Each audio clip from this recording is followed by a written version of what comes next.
संत रामपाल जी महाराजेर मंगल प्रवचन। এই মহাপুরুষ বর্গের মধ্যেও পরমাত্মা এই আদরণীয় গরিবদাস সাহেবজিকে পুনরায় ওই সম্পূর্ণ আধ্যাত্মিক জ্ঞান দিয়েছেন। কি জন্য? যে কাল এটা জানিয়ে দিয়েছিল যে যতদিন পর্যন্ত কলিযুগে নিকটবর্তী হবে আপনার নির্ধারিত সময় ৫৫০০ বছর, ততদিন পর্যন্ত আমি সবাইকে আপনার নাম দিয়েই ১২টি তো কবির পন্থ চালাবো, আরো অনেক পন্থ চালাবো যেগুলি আপনার সত্য জ্ঞানকে মিথ্যা করে দেবে।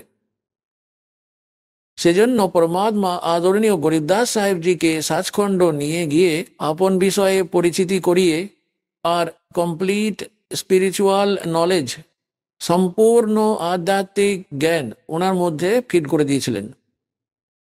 ওই পূর্ণ আত্মা গরিবদাস সাহেবজি আপন মুখ কমল থেকে বলে বলে ওটাকে লিখিয়েছিলেন। এই জুতের বিষয়ে বলেছিলেন যে शिव उतरे शिवपुरी से अवगत बदन विनोद और मैक के कमल और लिया ईस को गोद। अन ब्यावर को दूहत है, कंवारी को दूहत है, दूध दिया तत्काल और पीवे कबीर ब्रह्म गति ता शिव भय दयाल। এর অর্থ হলো শিবজি এসেছিলেন শিবলোক থেকে একটি সাধু রূপ ধারণ করে, আর শিবজি তখন ওই বকনা গরুর কোমরের উপর হাত রেখেছিলেন। পরমেশ্বরের আদেশ অনুসারে নবজাতক শিশুরূপে ওই পরমাত্মা তখন তাঁর কোলের মধ্যে ছিলেন। আর তারপর ওই দুধ আসা শুরু হয়েছিল ওই কুমারী গাই থেকে, তার স্তনগুলি থেকে। একটি আন করা পাত্র নিয়ে আসা হয়েছিল কুমোরের কাছ থেকে, সাফ সূত্র। সেই পাত্রে দুধ এসেছিল। সেটি তো সদলোক থেকে আসে কুমারী গায়ের মধ্যে পরমাত্মার জন্য। ওনার আপন নিজ লোক থেকে আসে। বলেন এই নকল লোক থেকে কি আর খাবো আমি? এ তো ভিখারি সেজে নিজেই ঘুরে বেড়ায়। তাহলে ওই সতলোক থেকে আসে ওই পরম পিতার জন্য দুধ, গরুর মাধ্যমে, যেটি পশুদের মধ্যে পবিত্র হয়। তাহলে ওই দুধ পরমাত্মা পান করতেন। তাহলে ওই দুধ শিবজি এলেন, তারপর ওই দুধ চলে গেলেন। এর অর্থ হলো মহাত্মা রূপে ওই শিবজি এলেন, ৩ লোকের ভগবান, আর এক সাধু সন্তের রূপ ধরে এসেছিলেন, তিনি চলে গেলেন। তাহলে বাকি বর্ণনা এটি ছিল মিসগাইডেন্সের জন্য জানতে পারেননি। আর এনারা এখানে ঘটনাটি রামানন্দজির সঙ্গে জুড়ে দিয়েছেন। সাধু সন্তদের কাছে অবশ্যই যায় দুঃখী মানুষ, মহাপুরুষদের কাছে। দুঃখী ব্যক্তিরা অবশ্যই যান মহাপুরুষদের কাছে। উনি যে পরামর্শ দিয়েছিলেন তাতে উনি বলেছিলেন যে তোর পুত্র কোনো সাধারণ মানুষ নন, তিনি কোনো বিদ্বান মহাপুরুষ অবতার। আর যেটি যেরকমই হোক, বাস্তবিকভাবে দাস যেটা বলছে সেটাই সত্য। তবুও আমাদের এই পয়েন্টটিকে ঠিক করে বুঝতে হবে যে যেগুলি বেদ বলছে সেই লীলাগুলি কে করেছেন? যেগুলি বেদে বর্ণিত লীলা যিনি করেছেন, হি ইজ গড। যে লক্ষণগুলি বেদে লেখা রয়েছে ভগবানের, আর যিনি সেই লীলাগুলি করেছেন, হি ইজ গড, উনি হলেন পরমাত্মা। তাহলে এই লীলাগুলি কে করেছেন এখন তো দেখাচ্ছি কবির সাগর থেকে, এরপর আবার দেখাবো বেদ থেকে। বেদে তো এটাই লেখা আছে। তাহলে সহজেই বুঝে যাব, আমরা সহজেই চিনে নেব যে আমাদের পরমপিতা কেউ উনি, যিনি ঘুরে বেড়াচ্ছেন আমাদের জন্য হয়ে, আমাদের খোঁজ করছেন, আমাদের সদ্বুদ্ধি দিতে চান। আমরা এই কালের মিথ্যা সুখকে সুখ মনে করে এটা কি সুখ মেনে বসে আছি। এখানকারই সুযোগ ব্যবস্থা সব চাইতে থাকি, এটা সেটা হয়ে যাক, গাড়ি হয়ে যাক, বাড়ি হয়ে যাক, আর সব কিছু হয়ে যাওয়ার পর হঠাৎ করে আপনার মৃত্যু হয়ে গেল, আপনি গাধা হয়ে গেলেন। এটা কি কাজে এলো আপনার ওই গাড়ি বাড়িগুলো? পরমাত্মার কাছে চান। কি বলছেন ভগবান? পরমাত্মা আমাদেরকে চাইতেও শিখিয়ে দেন যে আমার কাছ থেকে এটা চাও। সাই ইতনা দিজিয়ে जिसमें कुटुंब समावे, हम भी भूखे ना रहे, कोई अतिथि ना भूखा जावे। এতটাই চান ভগবানের কাছে, এর থেকে বেশি চাইবেন না। এর থেকে বেশি তো পাঁকের মতো হয়ে যাবে, আপনাকে এখানেই ফাঁসি রেখে দেবে সেটা। আর আপনার জামে কুটুম সমাবে, এটার অর্থ হলো রিকোয়ারমেন্ট অফ দ্য ফ্যামিলি। আর আমাদের পরিবারের জন্য যেটা প্রয়োজনীয় বস্তু, সেটাকে পরমাত্মা আপনি উপলব্ধ করিয়ে দিন। তোর মধ্যে সব কিছুই চলে যাবে, তো বাকি কি রইল? আর বাড়িও দেবেন। আজকাল যে কলেযুগ চলছে, এতে গাড়িরও দরকার, তো গাড়িও দেবেন ভগবান। তো আপনি এতটাই চান যে জামে কুটুম সমাবে, আর আমরা যেন ভুখা পেট না থাকি, বাস। এখন যে সময়ে দুর্ভিক্ষ হতো, শোনা যায় দিল্লির বাদশাহ আপন রাজকাজ ছেড়ে দিয়ে ভিখারির মতো অবস্থায় ফল পাতা সাতা গাছের পাতা ছিঁড়ে ছিঁড়ে খেতেন। যে দুটো ভাত রুটি ঠিক সময় পেয়ে যায় তারপর যত আজে বাজে চিন্তা করে এই মন, বড় বাড়ি বানিয়ে নেবো, বড় গাড়ি নেব, হ্যাঁ অনেক ব্যাংক ব্যালেন্স বানিয়ে রাখবো। হ্যাঁ, ব্যাংক ব্যালেন্স তো বানাতে হতো ভক্তির আর ধর্মকর্মের, ওটা তো আমরা ভুলে গেছি। আর সেটাকে বলার জন্যই পরমাত্মা নিজে আসেন। এখন আমরা নিজেদের প্রসঙ্গে ফিরে আসি। তাহলে এর মধ্যে তো প্রমাণিত হয়ে গেল, যখন কবির পরমাত্মা অদ্ভুত শিশুরূপ এলেন, একটি শিশু ছেলের রূপ নিয়ে আবির্ভূত পরমাত্মার লালন পালনের লীলা বগনা গায়ে দিয়ে হয়েছিল, এটা তো প্রমাণ হয়ে গেল কবির সাগর থেকে। এটা কোনো আজকের লেখা নয়। যখন 600 বছর আগে কবির পরমাত্মা এসেছিলেন তখন ধর্মদাসজির হাতে লেখা এটি, আর কবির পন্থীদের দ্বারা সুরক্ষিত ছিল এটি। এখন আমরা আপনাদেরকে দেখাই বেদ কি বলছে পরমাত্মার বিষয়ে, যে কি ধরনের লীলা উনি করেন। যদি এই বেদগুলোর অনুবাদ এই দাস করত, তো ওটাই করতাম যেটা এই কয়েকটা শ্লোকের মধ্যে ওই লোকগুলো করেছে যারা ভগবানকে নিরাকার বলে মনে করে। ওনাদের ফাইনাল হলো এটাই, কাদের? আর্য সমাজের লোকেদের, মহর্ষি দয়ানন্দজি আর ওনার ছেলাদের এটাকেই ফাইনাল ফয়সলা নিয়ে নিয়েছেন যে ভগবান নিরাকার আছেন, ওনার কোনো শরীর নেই, ওনার কোনো বডি নেই। বেদগুলোর অনুবাদ, আর এই বেদগুলো হলো ওনারই দ্বারা অনুবাদিত। এই কয়েকটা শ্লোকের মধ্যে পরমাত্মা ওনাদের দুর্বুদ্ধির ভরারে কুলু পেটে দিয়েছেন, আর অ্যাজ ইট ইজ অনুবাদ করিয়ে দিয়েছেন, যেটি সঠিক অনুবাদ হওয়া উচিত ছিল। গর্ভবিস্তরণের গর্ভত্ব করেছেন, যেটা আপনারা বুদ্ধিমান সমাজ সহজেই বুঝে যাবেন। পরমাত্মার দেওয়া তত্ত্ব জ্ঞানের আধারে ওটাকে সহজেই বুঝে যাবেন। তো দেখুন, এটা একটা চমৎকারের কথা, আপনাদের উপরে দয়া হয়ে গেল দাতার, যে ওনাদেরই দ্বারা অনুবাদের মধ্যে এটা স্পষ্ট করা রয়েছে যে পরমাত্মা মনুষ্য সদৃশ্য হন, ওখান থেকে গতিশীল হয়ে আসেন। আর উনি কোনো পুণ্য আত্মাদের সঙ্গে দেখা করেন, ভালো আত্মাদের সঙ্গে দেখা করেন। আর কেন দেখা করেন? ওনাদের উপদেশ দেওয়ার জন্য, ওনাদের তত্ত্ব জ্ঞান শোনানোর জন্য। আর উনি কি লীলা করেন এটা দেখুন। এখন এটা আর্য প্রতিনিধি সভা অর্থাৎ মহর্ষি দয়ানন্দজির ছেলাদের দ্বারা অনুবাদিত হয়েছে, যারা ভগবানকে নিরাকার মেনে থাকেন। কিন্তু প্রকৃতপক্ষে বেদেতে পরমাত্মাকে নর আকার মনুষ্য সদৃশ্য বলা হয়েছে। সশরীর আছেন, ওনার নাম হলো কবির। শতলোক থেকে চলমান হয়ে আসেন উনি, যেখানটায় উনি থাকেন নিজের স্থানে, সর্বভুবন উপরই, সমস্ত ভুবনগুলির উপরের স্থানে তিষ্ঠতি, ওখানে বসে আসেন ভগবান। উনি রাজার সমান দেখতে হন, ওখান থেকে চলমান হয়ে আসেন, 3 প্রকারের লীলা করেন। যখন দ্বিতীয় প্রকারের লীলা করে থাকেন, উনি একটি শিশুর রূপ ধারণ করে নিয়ে পদ্ম ফুলের উপর জলের উপর বিরাজমান হয়ে যান, যে কারণে ওই পরমাত্মাকে নারায়ণ বলা হয়। নারায়ণ শব্দের অর্থ হলো জলের উপর এসে গিয়ে নিবাস করেন যিনি, এসে গিয়ে বিরাজমান হয়ে যান যিনি। আর আমরা বিষ্ণুজিকে নারায়ণ মনে করছিলাম, শেষ নাগের উপর ইনি শুয়ে থাকেন সেই জন্য না।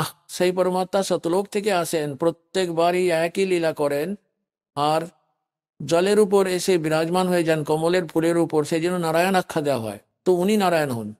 আর সত্যনারায়ণের অর্থ হলো অবিনশ্বর পরমাত্মা। সৎ মানে অবিনশ্বর, সৎ সাহেব বলি আমরা ওনাকে, অবিনশ্বর পরমাত্মা। তো অবিনশ্বর পরমাত্মা কবিরজি হন, শ্রী ব্রহ্মা, শ্রী বিষ্ণু, শ্রী শিবজি এনারা নশ্বর পরমাত্মা হন, ভগবান হন, স্বামী হন, প্রভু হন। এনাদের জন্ম মৃত্যু হতে থাকে। আর এটার প্রমাণ আছে শ্রী দেবী ভাগবত অর্থাৎ দেবী মহাপুরাণ, গীতা প্রেস গোরখপুর থেকে প্রকাশিত সচিত্র মোটা টাইপ, 3য় স্কন্ধ 123 পৃষ্ঠাতে ভগবান বিষ্ণু স্বয়ং বলেন নিজের মাতাকে যে তুমি হলে শুদ্ধ স্বরূপা, আর এই সারা সংসার তোমার দ্বারাই উদ্ভাসিত হচ্ছে। আমি ব্রহ্মা আর শঙ্কর, বিষ্ণুজি বলছেন, আপনার কৃপাতেই বিদ্যমান রয়েছি। আমাদের আবির্ভাব মানে জন্ম, আর তিরোভাব মানে মৃত্যু হতে থাকে। আমরা অবিনশ্বর নই। আর শঙ্কর ভগবান বললেন, হে মাতা, ব্রহ্মাজির জন্ম আপনার দ্বারা হলো, তাহলে কি আমি তমগুণী লীলাকারী শঙ্কর আপনার পুত্র হলাম না? অর্থাৎ আমারও জননী আপনিই হলেন, আমিও আপনারই পুত্র। আর আমরা কেবল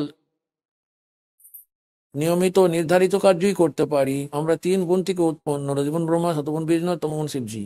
আর আমরা কেবল নিয়মিত কার্যই করতে পারি, যার ভাগ্যে যেমনটি আছে সেরকমটি দিতে পারি, ওর মধ্যে কোনো পরিবর্তন করতে পারি না। শ্রী দেবী মহাপুরাণের কতিপয় শ্লোকে এই ভগবানদের পূর্ণ লীলা প্রায়ই সম্পূর্ণ স্থিতি ক্লিয়ার করে দিয়েছেন, স্পষ্ট করে দিয়েছেন, সকল কনসেপ্ট ক্লিয়ার করে দিয়েছেন যে এনারা হলেন নশ্বর, দুর্গাজি হলেন এনাদের মাতা, রজগুণ ব্রহ্মা, শতগুণ বিষ্ণু আর তমগুণ শিবজি এনারাই হন, আর প্রকৃতি দুর্গাকেই বলা হয়। এনারা কেবল নিয়মিত কার্যই করতে পারেন। আসলে নারায়ণ হলেন এই পরমাত্মাই। বাস্তবে তো কবির সাহেবই যিনি এই লীলা করেন। এখন আপনাদের দেখাই বেদ থেকেও যে যখন ওই পরমাত্মা আসেন শিশু রূপ ধারণ করে, ওই সময় ওনাকে পরিপোষণ করার লীলা বকনা গরুর দ্বারা হয়ে থাকে। এই দেখুন, এখন আমরা বেদ পড়ব। আপনাদের দেখাই, এই যে এটি হলো বেদ। কিছুক্ষণ আগেও দেখিয়েছিলাম, আবার দেখাচ্ছি এখানে। এটা কোথা থেকে প্রকাশিত যেন? সার্বদেশিক আর্য প্রতিনিধি সভা, মুর্শি দয়ানন্দ ভবন, রামলীলা ময়দান, নিউ দিল্লি থেকে। আর ইনি হলেন এটির অনুবাদক, আর এ হলো মুদ্রক। Prince offset printers, 1510, Pataudi house, Daryaganj, new Delhi থেকে। এখন আমরা আপনাদেরকে ঋগ্বেদ মণ্ডল নম্বর 9 আর সূক্ত নাম্বার 1 দেখাচ্ছি। এই যে দেখুন, ঋগ্বেদ ভাষাভাষ্যম অথবা নবম মণ্ডল, আরম্ভ এটি থেকে। এটি তো এর প্রথম মন্ত্র রয়েছে। এর মধ্যে কি লেখা রয়েছে? হে সোম স্বভাব পরমাত্মন, অর্থাৎ পরমাত্মারই মহিমা চলছে। সোম মানে পরমাত্মা, সোম। এটি অবশ্যই মনে রাখবেন, পরে গিয়ে এটি আপনাকে হেল্প করবে। এটি হেল্প করবে এই জ্ঞানটি বোঝার জন্য। এটি তো 1 নাম্বার মন্ত্র হয়ে গেল। মণ্ডল নাম্বার 9 সূক্ত নাম্বার 1-এর এখন আমরা দ্বিতীয় মন্ত্র পড়ছি। এর মধ্যে রয়েছে হে পরমাত্মা আপনি, তাহলে হলো না পরমাত্মার মহিমা চলছে, এটি ধ্যান রাখুন। এখন তৃতীয় মন্ত্রে হে পরমাত্মা, চতুর্থ মন্ত্রে হে পরমাত্মা আপনি, হলো তাহলে পরমাত্মার মহিমা।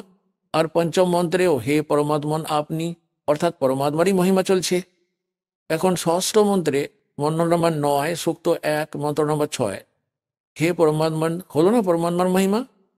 তারপর এখন এখানে সপ্তম মন্ত্রে আর অষ্টম মন্ত্রে এনাদের হঠাৎ মনে পড়ে গেছে এই মহর্ষির চেলাদের। এখন এখানে যদি আমরা পরমাত্মা লিখে দিই, তাহলে এরপর পরমাত্মার মহিমা রয়েছে যে উনি নবজাতক শিশুরূপ ধারণ করে আসেন, 3 প্রকারের শরীর ধারণ করেন। তাহলে জনতা তো বুঝতে পেরে যাবে তখন না যে ভগবান তো নর আকারের। তাই এখানে এনারা পরমাত্মা না লিখে পুরুষ লিখে দিয়েছেন। এই দেখুন, ঋগ্বেদ মন্ডল নাম্বার 9 আর সূক্ত নাম্বার 1 আর মন্ত্র নাম্বার 7, এর মধ্যে 6 পর্যন্ত তো হে পরমাত্মা লিখে আসছিল, এই ষষ্ঠ পর্যন্ত। হ্যাঁ, সপ্তমে এনাদের বুদ্ধি একটু উস্কে গেছে।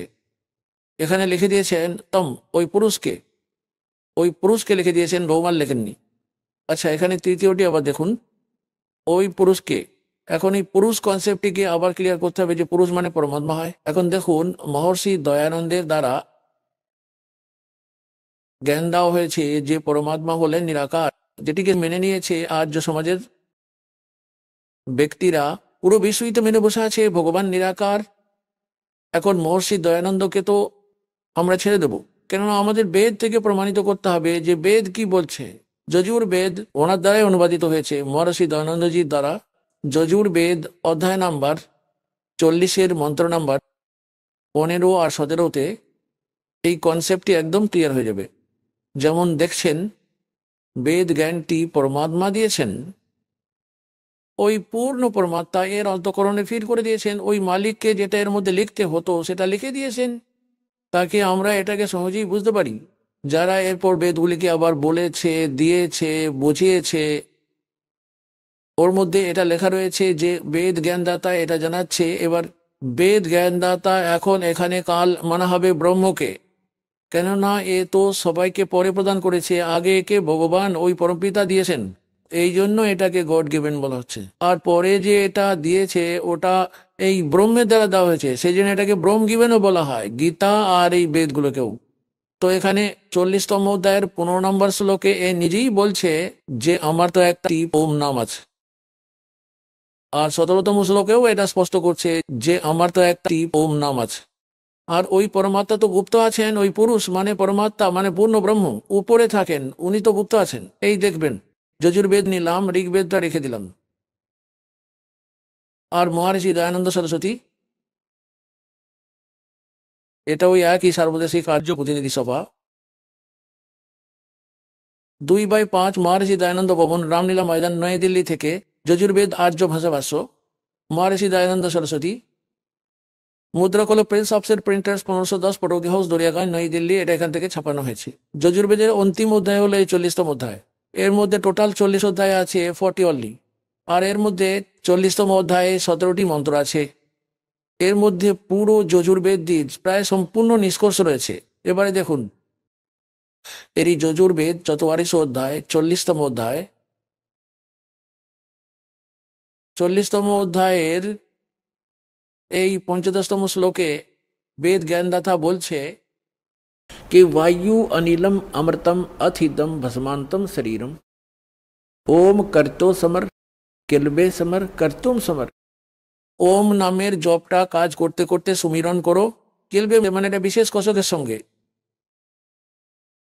সুমিরন করো। আর কর্তুম মানে নিজের মূল কর্তব্য জেনে মনুষ্য জীবনের ওম নামের স্মরণ করতে থাকো। এটা তো ব্রহ্ম পর্যন্ত সাধনার জন্য।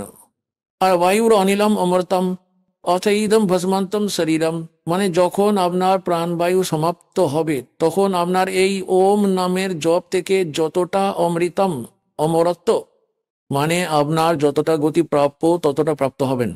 এখন এটার প্রমাণ আপনারা শ্রীমৎ ভগবদ গীতার অধ্যায় নম্বর 8 শ্লোক নম্বর 13 পেয়ে যাবেন। যে গীতা জ্ঞানদাতাও তো এই ব্রহ্মই হলো। শ্রীকৃষ্ণজির মধ্যে প্রবেশ করে বলছে এইগুলো। এ বলছে ওম ইতি একাক্ষরম ব্রহ্ম বিহারণ মাম অনুসমরণ প্রিয়াতি তজন্দেহম সয়াতি পরমাম গতিম। মাম ব্রহ্ম, আমি ব্রহ্মের। এখন এখানে এই কনসেপ্টটাও ক্লিয়ার করতে হবে। পুণ্যার্থগণ, আজ পর্যন্ত এই লোক বেদ লোক কথা শুনতে শুনতে আমরা বধির হয়ে গেছি, আমরা ঢিট হয়ে গেছি। ওই জ্ঞানটাকে কমপ্লিট মেনে বসে আছি যে আমরা যেটা শুনেছি সেটাই ফাইনাল। এদিকে সবাই বিভ্রান্ত, কিন্তু কার স্থিরতা নেই। যে কাউকেও বা যা কিছু যে কেউ বলে দেয় হ্যাঁ ওরকমই ঠিক আছে, এই ধরনের হ্যাঁ এটাও ঠিক। কেননা আমরা স্বয়ং নিজেদের আপন সদ্গ্রন্থের সঙ্গে পরিচিত নই। আর এই দাসের উদ্দেশ্য হলো যে আপনাদের নিজেদেরই সদ্গ্রন্থের সঙ্গে পরিচয় করিয়ে দিয়ে ওগুলোর মাস্টার বানিয়ে দেবো, তাকে আপনাকে কেউ ভ্রমিত না করতে পারে। যেমন শ্রীমদ্ ভগবদ গীতার অধ্যায় নম্বর 2 শ্লোক নম্বর 53 বলা হয়েছে যে হে অর্জুন, যখন ভিন্ন ভিন্ন প্রকারের বিভ্রান্তকারী বচনগুলো থেকে জ্ঞান থেকে আপনার বুদ্ধি দূরে সরে গিয়ে একটি পরমাত্ম জ্ঞানেতে স্থির হয়ে যাবে, ওই এক পরমাত্মার জ্ঞানেতে স্থির হয়ে যাবে, তবে তো তুই যোগটিকে প্রাপ্ত করতে পারবি, তবে তো তুই ভক্ত হতে পারবি, মানে ভক্তি করার যোগ্য হতে পারবি। তো যতদিন আপনারা ভ্রমিত আছেন, কেউ কিছু বলে দেয় ওটাও ঠিক, অমুক জনা বলে দেয় ওটাও ঠিক, তো ততক্ষণ পর্যন্ত আপনারা ভক্ত হতে পারবেন না, আপনারা সফল হতে পারবেন না। তো দাস এটা চায় যে আপনাদের এই সমস্ত বিভ্রম আর অজ্ঞানতা মিটিয়ে এক পরমাত্ম ওই তত্ত্ব জ্ঞানের উপর স্থিরতা এনে দিই, যেটার জন্য আপনাকে পরমাত্মা শিক্ষিত বানিয়েছেন, আপনার উপর রহমত মানে দয়া করেছেন। আর দ্বিতীয় দয়া এটা করেছেন, এই ইনস্ট্রুমেন্ট উপকরণ বানিয়ে দিয়েছেন ইলেকট্রনিক, এই প্রজেক্টর, সিডি, টেলিভিশন, মিডিয়া, এই ইলেকট্রনিক মিডিয়া, এইগুলি আপনাদের জন্যই তৈরি করিয়েছেন পরমাত্মা। যে আজ আপনারা ঘরে বসে বসেই সৎসঙ্গ বুঝতে পারবেন, বেদগুলোকে জানতে পারবেন, আর সমস্ত সদ্গ্রন্থগুলোকে আপনারা বুঝতে পারবেন। আর যতক্ষণ না আপনারা স্বয়ং নিজের চোখে সদ্গ্রন্থগুলোকে না দেখবেন, না জেনে নেবেন, তো কালের দ্বারা এই যত সমস্ত বিভ্রান্তকারী সন্ত পাঠানো হয়েছে এরা আপনাকে এইরকম করেই মিসগাইড করে আসল উদ্দেশ্য থেকে বঞ্চিত করে দেবে। তো এখন দাস চায় যে এদের চালগুলো না চলে। আপনারা শিক্ষিত হয়েছেন, পুত্র পুত্রী ভাই বোন সবাই শিক্ষিত হয়েছে, আর সদ্গ্রন্থগুলো আমাদের কাছে রয়েছে। তাই এখন এই কথাটি বুঝে নিন যে আপনাদের জীবনের উদ্দেশ্যটি কি আছে। এটা কিন্তু বোঝা যাবে সৎসঙ্গ থেকেই। জীবনের মনুষ্য জীবনের উদ্দেশ্য হলো কেবল মোক্ষ লাভ করা। এখানে বড় বাড়ি, আলিশান মহল বানানো, কার কিনে রেখে দেওয়া, এগুলি নয়। এগুলি তো অ্যাডিশনাল হয়ে যায়, বাই প্রোডাক্ট হয়ে যায় ভক্তির দ্বারা। যেটা দাস আপনাদের ভক্তি দেবে পরমাত্মার দ্বারা দেওয়া, এই সাধনা থেকে আপনারা যে সুখ এমনিতে সারা জীবন ধরে খুঁজে বেড়াচ্ছেন প্রাপ্ত করার আশায়, আর ওটা পাচ্ছেন না, তো এই ভক্তিটাতে ওটা একটা বাই প্রোডাক্ট, ওটা তো আপনারা এমনিতেই পাবেন। যেমন কৃষকেরা ধান গম বীজ বনে, ওদের উদ্দেশ্য ভুসি বানানোর জন্য নয়, ওদের উদ্দেশ্য কনক দানা সংগ্রহ করা, তাতে জীবন রক্ষা হয়। আর ভুসি তো আপনা আপনি হয়ে যায়, ভুসি তো আপনা আপনি হয়ে যায়, ওটা তো হবেই হবে। তো দাস যে আপনাদেরকে শাস্ত্র অনুকূল সাধনা বলছে, তার দ্বারা সাংসারিক সুখ তো আপনা আপনি হবেই হবে, তাতে আপনি চান বা না চান। এই সাধনাটাই এরকম। এই জন্য আপনাদেরকে সকল সদ্গ্রন্থগুলির সঙ্গে পরিচয় করিয়ে দেওয়াটা অতি আবশ্যক। এখন এই যে যজুর্বেদের অধ্যায় নম্বর 40-এর মন্ত্র নম্বর 15 আর 17-কে বোঝার জন্য এই শ্রীমদ্ ভগবত গীতা আপনার অনেক সহায়ক হবে। কেননা শ্রীমদ্ ভগবত গীতা হলো 4টে বেদের সারাংশ, আর অনেক সিম্পল ল্যাঙ্গুয়েজে আছে, বেদে থেকেও সিম্পল ল্যাঙ্গুয়েজে আছে এটা। তো এটাকে আমরা দেখবেন। এটা হলো শ্রীমদ্ ভগবত গীতা, গীতা প্রেস গোরখপুর থেকে প্রকাশিত। গীতা প্রেস গোরখপুর, জয়দয়াল গোয়েন্দকা হলেন এটার অনুবাদক, আর গীতা প্রেস গোরখপুর থেকে প্রকাশিত। এবার আপনাদের দেখায় 8ম অধ্যায় 13তম শ্লোক। এই দেখবেন, অধ্যায় নম্বর 8 আর শ্রীমদ্ ভগবত গীতা অধ্যায় নম্বর 8 আর শ্লোক নম্বর এই হলো 13। এবার আমরা সংস্কৃত পড়বো, আমরা পড়াশোনা করেছি, শিক্ষিত আছি, এটি আমরা পড়তে পারি। ওম ইতি একাক্ষরম ব্রহ্ম ব্যবহারণ মাম অনুসমরণ ये প্রিয়াতি তদন্দেহম সয়াতি পরমাম গতিম। 13তম, এটার অর্থ হলো যে মাম ব্রহ্ম, এই গীতা জ্ঞানদাতা শ্রীকৃষ্ণের মধ্যে বলছে মাম ব্রহ্ম, আমি ব্রহ্মের। ওম ইতি একাক্ষরম, এই ওম এই একটাই অক্ষর আছে, নাথিং এলস। আর ব্যবহারণ অনুসমরণ, উচ্চারণ করে সুমিরন করতে থাকা। ইয়ে প্রিয়াতি তদন্দেহম, নিঃশ্বাস অর্থাৎ শরীর ছেড়ে যাবার সময় ভস্মান্তম শরীরম, বেদেতে যজুর্বেদের অধ্যায় নম্বর 40-এর মন্ত্র নম্বর 15-তে ভস্মান্তম শরীরম লেখা আছে, আর এখানে লেখা আছে ইয়ে প্রিয়াতি তদন্দেহম সয়াতি পরমাম গতিম। ওম মন্ত্র দিয়ে প্রাপ্ত যে পরম গতি হয় ওটা এরকম করে প্রাপ্ত হবে, আমি ব্রহ্মের, মম ব্রহ্ম, আমি ব্রহ্মের। ওম ইতি একাক্ষরম, ওম এই একটা অক্ষর আছে, সুমিরন করতে থাকা, উচ্চারণ করে সুমিরন করতে থাকা। ইয়ে প্রিয়াতি তদন্দেহম, যে শরীর ছেড়ে চলে যায়, সয়াতি পরমম গতিম, সে পরম গতিকে প্রাপ্ত হয়। ওম দ্বারা প্রাপ্য পরম গতি, ওম দ্বারা প্রাপ্য কোন পরম গতি হয়? ব্রহ্মলোক প্রাপ্ত হয়, কারণ এটা ব্রহ্মের সুমিরন মন্ত্র এটা। আর 8ম অধ্যায়ের 16তম শ্লোকে এটা লেখা আছে যে ব্রহ্মলোকে চলে যাওয়া প্রাণীও পুনর্জন্ম আর মৃত্যুতে আসতে থাকে, ওরা পূর্ণ মোক্ষ প্রাপ্ত করতে পারে না। কিন্তু এই কনসেপ্টটা আজ এখানে এতটাই ক্লিয়ার করতে হতো যে এই ওম মন্ত্র এটি হলো ব্রহ্মের। আর গীতা জ্ঞানদাতা 8ম অধ্যায়ের 1 নম্বর শ্লোকে অর্জুন প্রশ্ন করেছিল যে আপনি যে 7ম অধ্যায়ের 29 শ্লোকে যে তৎব্রহ্মের বিষয়ে উল্লেখ করেছেন, সেই তৎব্রহ্ম কে আছেন যাকে জানার পর প্রাণী কেবল জরা আর মরণ থেকে আর বৃদ্ধ অবস্থার কষ্ট আর মৃত্যুর হাত থেকে পরিত্রাণের চেষ্টা করেন। তো কিম তৎব্রহ্ম, যাকে জানার পর প্রাণী আর কোনো বস্তুর কামনা করে না। গীতা জ্ঞানদাতা বলে যে হে অর্জুন, 8ম অধ্যায় 3য় শ্লোকে বলেছে তিনিই হলেন পরমক্ষর ব্রহ্ম। উনি তো পরমক্ষর ব্রহ্ম, উনি তো গীতা জ্ঞানদাতা থেকে আলাদা, উনি সুপ্রিম পাওয়ার। তো শ্রীমদ্ ভগবত গীতার অধ্যায় নম্বর 15 শ্লোক নম্বর 1 থেকে 4 পর্যন্ত 16 আর 17-তে এটা স্পষ্ট করা আছে যে পুরো ব্রহ্মাণ্ডগুলোর একটা স্থিতি বলা হয়েছে, যে উল্টো ঝোলানো সংসাররূপী বৃক্ষ রয়েছে, উপরের দিকে যে শিকড় সেটা তো পূর্ণ পরমাত্মা, সবার ধারণ পোষণ করেন যিনি, সেই পরম অক্ষর ব্রহ্ম তিনি। আর মাটির উপরে যে অংশটা বাইরে দেখা যায় সেটা হলো কাণ্ড, ওই শেকড়টা তো পরোক্ষ, গুপ্ত আছে, হিডেন আছে, লুকিয়ে আছে। আর বাইরে যে অংশটা দেখা যায় তাকে বৃক্ষ বলা হয়। আর পরমাত্মা নিজে এসে নিজের বাণীতে বলেছেন অক্ষর পুরুষ একটা পের মানে বৃক্ষ, আর খরপুরুষ মানে জ্যোৎ নিরঞ্জন হলো বাকি একটা ডাল, আর এই তিনও দেবতা শাখা হলো পাতারূপ সংসার। আর গাছের যে শেকড় হলো সেটা তো গুপ্ত আছে। তাহলে যে মাটির বাইরে যে অংশটা দেখা যায় কাণ্ড, তাকে অক্ষর পুরুষ বুঝুন। তার থেকে যে একটা মোটা ডাল বেরিয়ে আসে তাকে খরপুরুষ বলে বুঝুন। ওর 3টে শাখা, রজগুণ ব্রহ্মা, শতগুণ বিষ্ণু আর তমগুণ শিব জি রূপী, এই শাখাগুলো বুঝুন।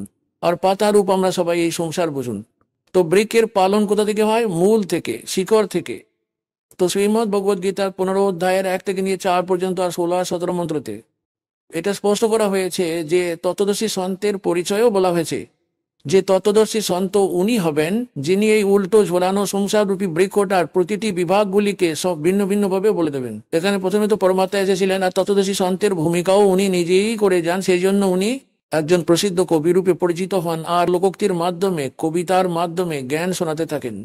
আর উনি 600 বছর আগে বলেছিলেন অক্ষর পুরুষ এক পেड़ है और क्षर पुरुष बाकी डार और तीनों देवा शाखा है ये पात रूप संसार। এবার এই শেকড়টা বলবে কে তাহলে?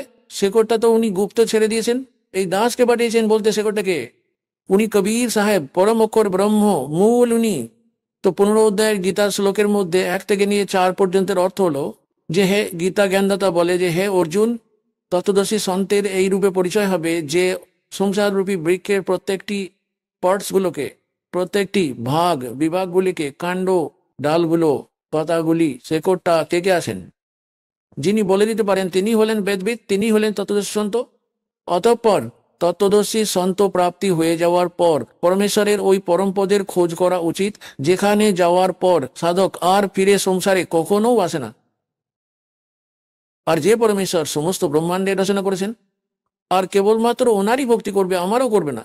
যদি পূর্ণ মোক্ষ চাস, যেখানে যাওয়ার পর আবার ফিরে কখনো আসে না, সেখানে যেতে চাস।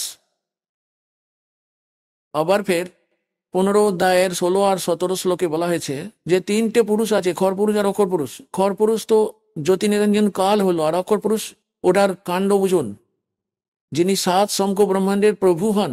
আর খর পুরুষ কেবলমাত্র 21 ব্রহ্মাণ্ডের প্রভু হন। আর ওটার সঙ্গে যে 3টে শাখা রয়েছে ওই বৃক্ষের, ওটা রজগুণ ব্রহ্মা, শতগুণ বিষ্ণু, তমগুণ শিবজি রূপী বলে বুঝে নিন। আবার ফের বলেছেন 15 অধ্যায়ের 17তম শ্লোকে যে উত্তম পুরুষ তো অন্য পরমাত্মা ইতি উদাহরত, উত্তম পুরুষ তো কেউ অন্যই রয়েছেন। যাকে ভগবান বলা হয়, যাকে পরমাত্মা বলা হয়, উনি 3 লোকে প্রবেশ করে সববারই ধারণ পোষণ করেন। হবে ঈশ্বর, উনি অবিনশ্বর পরমেশ্বর। সববারই ধারণ পোষণ উনিই করেন, যেমন মূল থেকে, শেকড় থেকে পুরো গাছটার বা বৃক্ষটার পরিপোষণ হয়, প্রতিপালন হয়। তো এখানে এটা স্পষ্ট করে দেওয়া হচ্ছে। আর অনেকেই আপনাকে ভ্রমিত করে দেবে যে গীতা অধ্যায় নাম্বার 15 শ্লোক নাম্বার 18-তে গীতা জ্ঞানদাতা বলেছেন যে আমি লোক বেদে পুরুষোত্তম রূপে প্রসিদ্ধ আছি। তো পুণ্যাতগণ, ওখানে এর কথাটা হলো যে আমার অন্তর্গত যত সব প্রাণীরা রয়েছে 21 ব্রহ্মাণ্ডতে, এদের থেকে আমি শ্রেষ্ঠ হই, এদের থেকে মজবুত আছি, এদের থেকে বলবান আছি, শক্তিশালী আছি, বুদ্ধিমান আছি। এই জন্য লোক বেদে জনশ্রুতির আধারে আমি পুরুষোত্তম প্রসিদ্ধ হয়ে আছি। আই এম নট পুরুষোত্তম, কেননা ও 15 অধ্যায়ের 17 নম্বর শ্লোকে এটা স্পষ্ট করে দিয়েছে যে পুরুষোত্তম কেউ অন্যই আছে, উত্তম পুরুষ তু অন্য পরমাত্মা এটি উদাহরত। তো কথার মধ্যে ভাবটাই পুণ্যাতমান। একদিকে তো দুটো পরমাত্মা সিদ্ধ হয়ে গেল। গীতার অধ্যায় নম্বর 18 শ্লোক নম্বর 62 আর 66-তে গীতা জ্ঞানদাতা স্বয়ং বলছে যে অর্জুন, তুই সর্বতোভাবে ওই পরমেশ্বরেরই শরণে চলে যা। ওই পরমেশ্বরেরই কৃপাতে তুই পরম শান্তিকে আর সনাতন পরম ধামকে প্রাপ্ত হবি। অর্থাৎ পরম শান্তি চাই আর চিরশাশ্বত স্থান, যেখানে গেলে আর আবার ফিরে সংসারে কখনো আসতে হয় না, সেটাকে চাই। তো ওই পরমেশ্বরেরই শরণে চলে যা। অর্থাৎ গীতা জ্ঞানদাতা থেকে অন্য কেউই হলেন। আবার ফের ওনার বিষয়ে বলেছে 4th অধ্যায়ের 32 আর 34 মন্ত্রে এটা স্পষ্ট করে দিয়েছে যে ওই পরমাত্মা আপন মুখকমল থেকে নিজে চলে এসে জ্ঞানটা দেন। ওটাই হলো তত্ত্বজ্ঞান। ওনার মুখকমল থেকে বলা বাণীতে, সচিদানন্দ ঘন ব্রহ্মের বাণীতে ওই যজ্ঞের বিষয়ে জ্ঞাতব্য তথ্য, মানে ধার্মিক অনুষ্ঠানের বিষয়ে জ্ঞাতব্য তথ্য বিস্তারিতভাবে বলা হয়েছে। ওটা হলো তত্ত্বজ্ঞান। ওই তত্ত্বজ্ঞানটাকে তুই তত্ত্বদর্শী সন্তের কাছে গিয়ে জিজ্ঞাসা কর, আমি জানি না। তো যদি জানতো গীতা জ্ঞানদাতা, তাহলে একটি অধ্যায় আরো বানিয়ে দিত। সেই জন্য এ বলে দিয়েছে যে তত্ত্বদর্শী সন্তের কাছে গিয়ে জিজ্ঞাসা করো। আবার বলে দিয়েছে যে তত্ত্বদর্শী সন্ত প্রাপ্তি হওয়ার উপরান্ত 15 অধ্যায়ের 4th শ্লোকে পরমেশ্বরের ওই পরম পদের খোঁজ করা উচিত, যেখানে যাওয়ার পরে সাধক আর ফিরে সংসারে কখনোই আসে না। 17 অধ্যায়ের 23 নম্বর শ্লোকে ওই পরমেশ্বরকে প্রাপ্ত করার, চিরশাশ্বত স্থানকে প্রাপ্ত করার, ওই পরম ধামকে প্রাপ্ত করার বিধি বলা হয়েছে। ওম তৎ সৎ ইতি নির্দেশঃ ব্রহ্মণঃ ত্রিবিধ সমর্থ। ওই সচ্চিদানন্দ ঘন ব্রহ্মকে পাওয়ার এই 3 মন্ত্রের জপটার নির্দেশ দেওয়া আছে। ফাইনাল ফয়সলা, নাথিং এলস। তো এই গীতা জ্ঞানদাতা ওনার নিজের নাম ওম এটা তো স্পষ্ট করেই দিয়েছেন। তার সৎ এগুলো সাংকেতিক আছে, এগুলো তত্ত্বদর্শী সন্তের হাতে আছে, সেই জন্য ছেড়ে দিয়েছেন। তো ওই তত্ত্বদর্শী সন্ত এই রামপাল দাস সতলোক আশ্রম বারবালা জেলা হিসারে রয়েছে। এর কাছে ওই কমপ্লিট কোর্স আছে। তৎ আর সৎ এগুলো সাংকেতিক আছে। তৎ এটা অক্ষর পুরুষের মন্ত্র আছে, এটা অন্য মন্ত্র আছে। তৎ নয়, অন্য মন্ত্র আছে। আর সৎ এটা পরম অক্ষর ব্রহ্মের মন্ত্র আছে, জপ আছে। ওটা অন্য মন্ত্র আছে, ওটাকে সার শব্দও বলা হয়, সার নামও বলা হয়, আদি নামও বলা হয়। তো তো এই কমপ্লিট কোর্স আছে ওই পরমেশ্বরকে পাওয়ার জন্য। আর ওই কমপ্লিট কোর্স তত্ত্বজ্ঞানের মধ্যে রয়েছে, যেটা পরমেশ্বর স্বয়ং এসে বলেছেন। ওর মধ্যে কমপ্লিট জ্ঞান আছে, কমপ্লিট কোর্স আছে। প্রথম মন্ত্র সতনাম, ফের সারনাম, এইগুলো দিয়ে মুখ্য হবে। ওই সাধনাটা এই বেদগুলির মধ্যে নাই। বেদগুলিতে পরমাত্মার মহিমা বর্ণনা আছে। পরমাত্মা কবিরজি 600 বছর আগে নিজের অমৃত বাণীতে তত্ত্ববেদে তত্ত্বজ্ঞানের মধ্যে বলেছিলেন যে বেদ মেরা ভেদ है, मैं ना मिलूं वेदन के माही, और जोन वेद से मैं मिलो বেদ জানতে নাহি। এই 4 বেদই আমার মহিমার গুণগান করে, কিন্তু এই বেদগুলিতে বর্ণিত বিধিতে আমার প্রাপ্তি হতে পারে না। আর যে জ্ঞান দিয়ে, যে বেদ দিয়ে, ওই তত্ত্ব বেদ দিয়ে আমার প্রাপ্তি হয়, ওই জ্ঞান এই বেদগুলিতে নাই। বেদ জানতে নাই।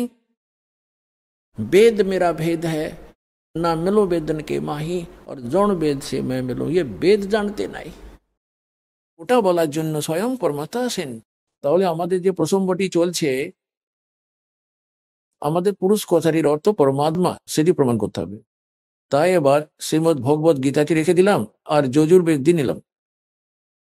আর এই যজুর্বেদ দিয়ে ওই মহর্ষি দয়ানন্দ সরস্বতীর দ্বারাই অনুবাদ করা।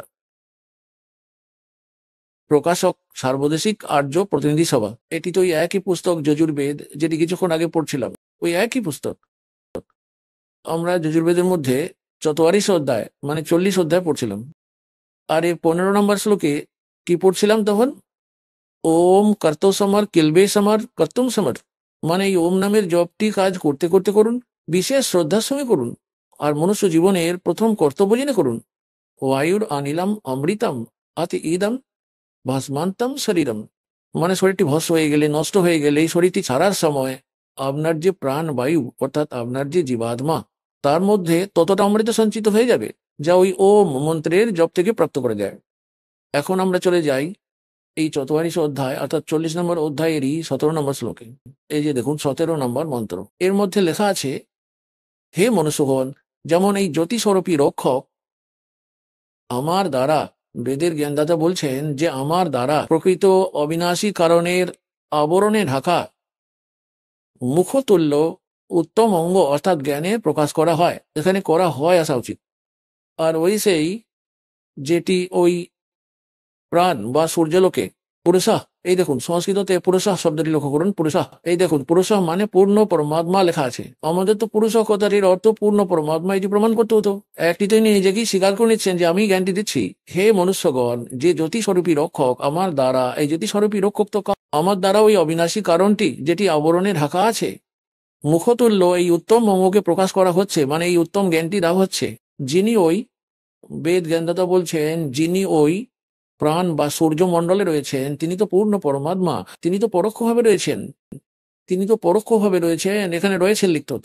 আর আমি, এ বলছে আমি, আসব সো আসব আহম, ওম খম ব্রহ্ম, খম মানে ব্রহ্মলোক, মানে দিব্য আকাশ, ব্রহ্মলোক রূপী এই দিব্য আকাশে ব্রহ্ম থাকেন। আরো বলছে আমার নামটি হলো ওম। আহম মানে হচ্ছে আমি, আমি আকাশের তুল্য ব্যাপক ব্রহ্ম। দেখুন ব্রহ্ম লেখেনি, ব্রহ্মটিকে ব্র্যাকেটের মধ্যে রেখে দিয়েছে। হ্যাঁ, ব্রহ্মটিকে ছেড়ে দিয়েছে। আমি হলাম ব্রহ্ম আর আমার ওম নাম। আমি ওর এইরকম ওম সবার রক্ষক যে আমি, তার এমন নাম জানো, এসব আবার কি ওম লিখতে হতো? আমার এই ওম নামটি জানো, অর্ধেকটা তো বোঝামিল দিয়ে রেখেছে। তাহলে এখানে প্রমাণিত হয়ে গেল বেদ জ্ঞানদাতা বলছেন যে আমার তো একটিই নাম ওম। ওই পরমাত্মা, পুরুষ মানে পূর্ণ পরমাত্মা, তিনি তো গুপ্ত আছেন, তিনি তো অন্য কেউ রয়েছেন, তিনি তো পরোক্ষভাবে আছেন। তাহলে এখন আমরা পুনরায় ঋগ্বেদ মন্ডল নম্বর 9 চলে আসি। আর সূক্ত নাম্বার 1, মন্ত্র নাম্বার এবার 8 আর 9 স্পষ্ট করে বলবো। এই পুরুষের অর্থটি আমরা এনাদের এই ইঞ্জিনিয়ারদের কাছ থেকেই নেব, না তো এনারা আপনাদের মিসগাইড করে দেবেন। এই বলে যে পুরুষ মানে পুরুষ মানুষ হয়। দেখুন পরমাত্মাও তো মনুষ্য সদৃশই, সেজন্য প্রথম পুরুষ তো উনি, দ্বিতীয়ত আমরা পুরুষ মনুষ্য।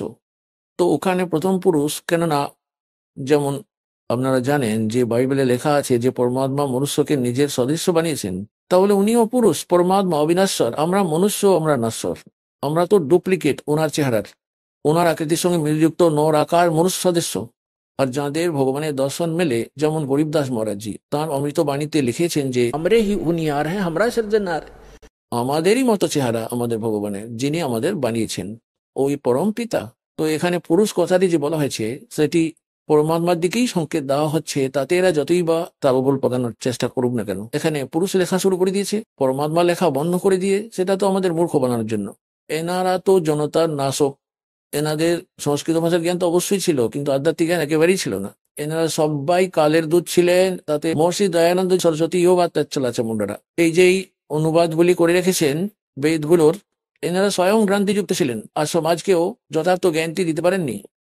আর তাতে আজ পর্যন্ত যত সমস্ত ঋষি মহারিষিরাই হয়েছেন না কেন, ওনাদের প্রকৃত জ্ঞানটি ছিল না। কেবলমাত্র পরমাত্মা নিজে যে মহাপুরুষদের জ্ঞান দিয়েছেন, নিজে স্বয়ং এসে সাক্ষাৎ করেছেন, ওনাদের সাজখণ্ড নিয়ে গেছেন, আবার ফিরিয়ে রেখে গেছেন। ওই মহাপুরুষদের ছাড়া আর কারো কাছে আধ্যাত্মিক জ্ঞান ছিল না।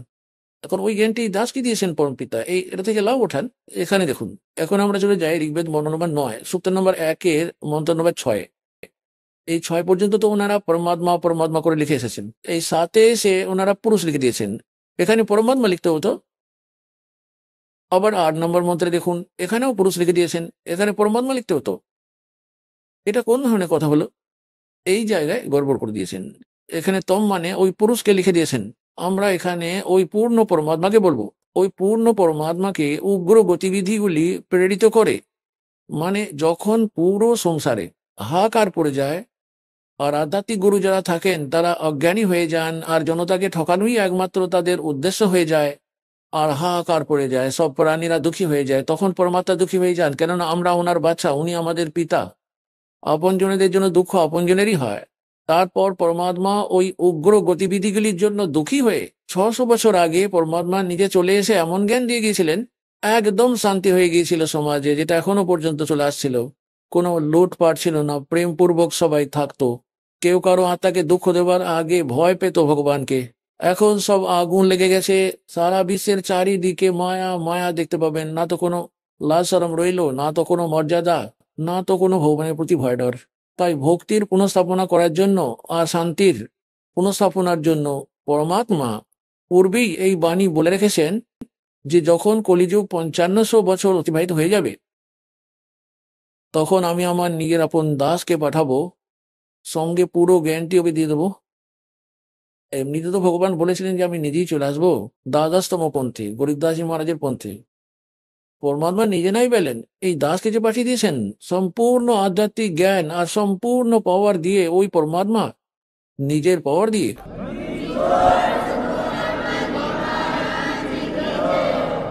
তাহলে আবার ফিরিয়ে নিয়ে আসা হবে শান্তির স্থিতি।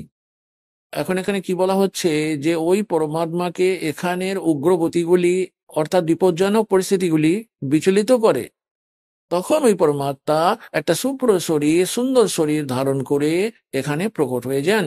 যেমন 600 বছর আগে এসেছিলেন, ওই সময়েও পুরো আধ্যাত্মিক মার্গে লুটপাট রাহাজানি চলতো, ভূতের পুজো হতো। এখানে তো সবাইকে জরাজীর্ণ অবস্থা করে দিয়েছিল পুরো। তখন পরমাত্মা নিজে চলে এসে পুনঃস্থাপনা করেছিলেন, আর 64 লক্ষ শিষ্য হয়ে গেছিল ওই ধানকের, যাকে ধানক বলা হতো, জোলা বলা হতো।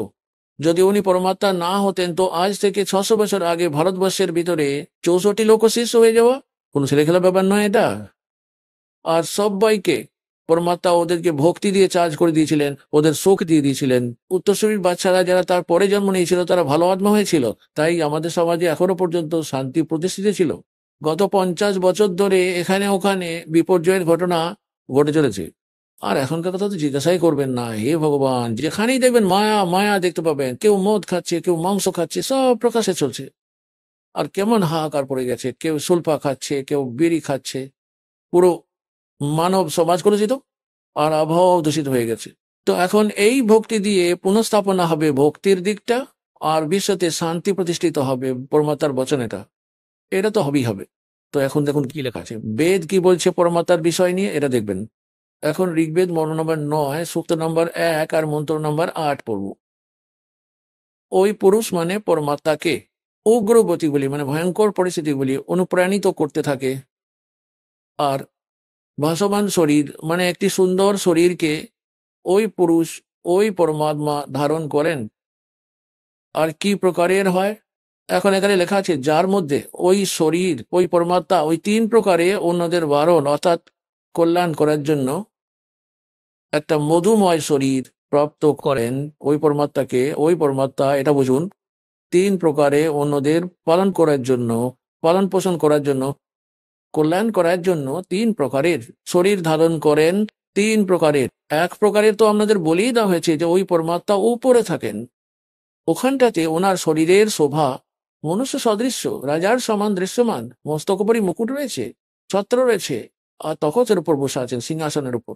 আর ওনার একটি লোমকূপের মধ্যে যদি কোটি সূর্য কোটি চন্দ্র মিলিয়ে দেওয়া হয়, এতটাই উজ্জ্বলতা হয় ওই পরমাত্মা।